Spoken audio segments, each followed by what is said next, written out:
आद्य क्रांतिगुरू लहुजी वस्ताद साळवे, साहित्यरत्न लोकशाहीर अण्णाभाऊ साठे, पुण्यश्लोक अहिल्याबाई होळकर, राजे उमाजी नाईक, महामानव डॉक्टर बाबासाहेब आंबेडकर तसेच महात्मा ज्योतिबा फुले यासारख्या थोर क्रांतिकारी महापुरुषांना अभिवादन करते।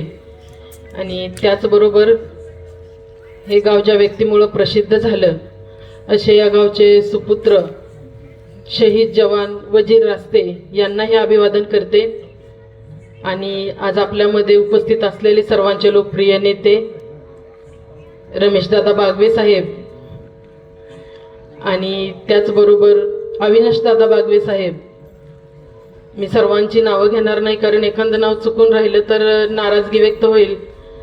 त्यासाठी सोलापूरचे सर्व मातंग एकता आंदोलनचे पदाधिकारी, बारामतीचे मातंग एकता आंदोलनचे सर्व पदाधिकारी आणि इंदापूरचे मातंग एकता आंदोलनचे सर्व पदाधिकारी आणि समोर बसलेले माझे सर्व समाज बांधव, आपणा सर्वांना माझा मानाचा जय लहुजी। आज आपण या ठिकाणी उपस्थित राहिलेले आहात।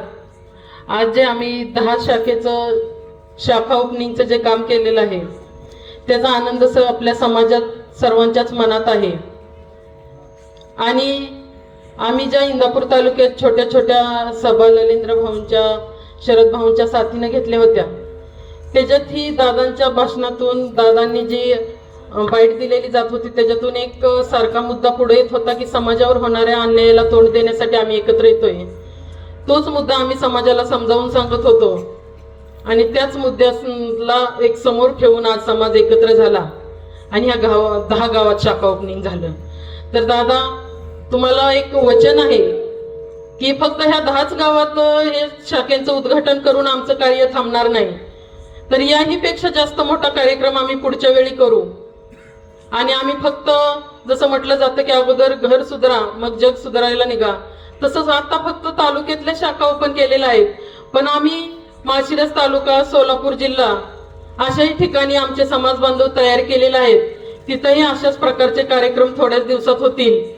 आणि सर्वात महत्त्वाची गोष्ट म्हणजे दादांनी मगाशी एका पत्रकाराला सांगितलं की पक्षाच्या विषयावर बोलण्यात आलं, त्यावेळी दादांनी सांगितलं की मी पक्षाच्या विषयावर बोलणार नाही, मी समाजासाठी आलोय। त्यावेळी आमचं जी कार्य करण्याची जी पद्धत आहे त्याच्यात डबल ताकद आणि डबल उत्साह आमच्यात आता निर्माण झालेला आहे। तुमच्या त्या शब्दाने आम्हाला भरपूर एनर्जी दिलेली आहे। तर आम्ही हे कार्य हे असंच पुढं एकदम उत्साहात चालू ठेवणार आहे, कारण या संघटनेने आम्हाला जे पद देऊन एक आम्हाला जबाबदारी दिली, आमच्यावर जो विश्वास दाखवला, त्या विश्वासाला आम्ही पूर्णपणे पात्र राहण्याचा एक प्रयत्न करणार आहे।